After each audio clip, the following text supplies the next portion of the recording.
happy sunny Sunday to you. It's a beautiful day here in Middle Tennessee. My nose is frozen because it's crazy cold, but the sun is shining, so it's a lovely day. Even though we're expecting more snow than we've seen since 2003. And so that's why I'm driving, is I'm going to my mom's, help her get some groceries in before it snows, because she lives in a bit of a higher elevation than I do. So there's actually the possibility that she could get snowed in. And so you gotta prepare, right?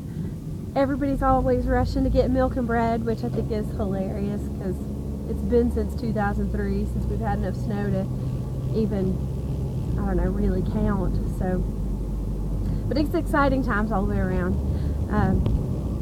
But I'm here to talk to you about records, as I always do, when I'm driving. And my question for you is, do you take chances on new music? Not just old music, but new music. Back in the day, it seems like when you go to record shops and you're flipping through the stacks and you pull a record out, it never failed. I would always start conversations with people about bands, and oh, if you like that, you'll love this, and oh, have you heard of this band? And I don't really see people talk to each other quite so much in the record stores anymore. Maybe the owners might talk to folks, but I guess maybe everybody's so used to researching things on YouTube and on the internet that people maybe don't feel the need to strike up conversations about it so much anymore. I think it's a little bit sad, and maybe that's why we're here on YouTube, is so that we can talk to each other and recommend things to each other, because we all miss that. At least I do. Used to be, when you'd flip through the stacks, you could tell if a record was metal or punk just by the album cover or what label it was on. It was always a good indicator of, well, if you like other things on that label, you're bound to love this too, or it's a good chance you would. But with newer music, a lot of times I'm a little bit lost, and I don't want to be one of those curmudgeon-y types that says all of this newfangled stuff, none of it's any good, and real music was back in my day. And I hear myself say things that kind of have a pang of that. Like, I don't want to be that person.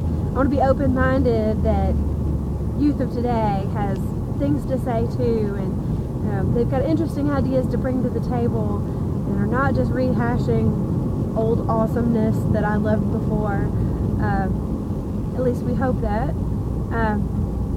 So I've been trying to, when we go to the used stores, to take a chance on newer music that I've never heard of before, just based on the cover art, because I don't know a lot of it. Pandora helps, I think, or for me, because there are several new bands that I know I love, and you know, it's the same thing. It's if you like this, you'll love that, and I love that. But it's really super helpful. But I don't want to be curmudgeon-y, and I don't want to be closed-minded to the possibility of new awesomeness. So trying to throw caution to the wind a bit, and in a used store, that's not too much of a risk because I can get a new CD or a newer band CD for between $3 and $5, so not too bad of an investment in taking a chance. The dollar records, you know I love dollar records, and if I buy a kooky record just because of the cover, if I don't like it, it's a dollar rental, is what I consider it, and I'll listen to it. If I like it, I keep it. If I don't like it, it gets passed on to somebody. If I don't know somebody that'll love it, I'll put it in the dollar bin at my favorite record store and hope that somebody else will walk by and say, yes, that's the thing for me, and it'll go into the hands of the person that needs it, or the home that it should live in, because it isn't mine. But I like the idea of things going back out into the world, roaming free until they find their home.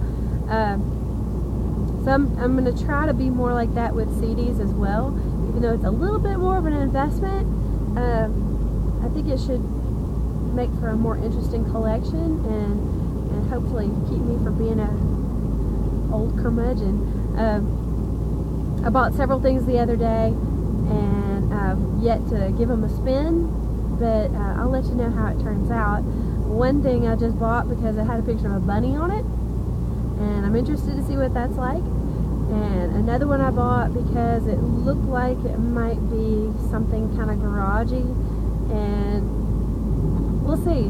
Roll the dice, see what happens. And if it's not something that I love, then maybe it'll be something that one of you guys love, and I can pass it on to you. But there you go. There's my question for you. How do you pick out new music? Do you take a chance on new music, or do you just stick with the old stuff? Do you still pick stuff based on the cover art, or are you more of a researcher of the newer music, or do you even bother? I'm curious of your thoughts, and I hope you guys have a great day. I'm almost to my mom's, so be careful out there, stay warm, and we'll talk to you soon. Bye!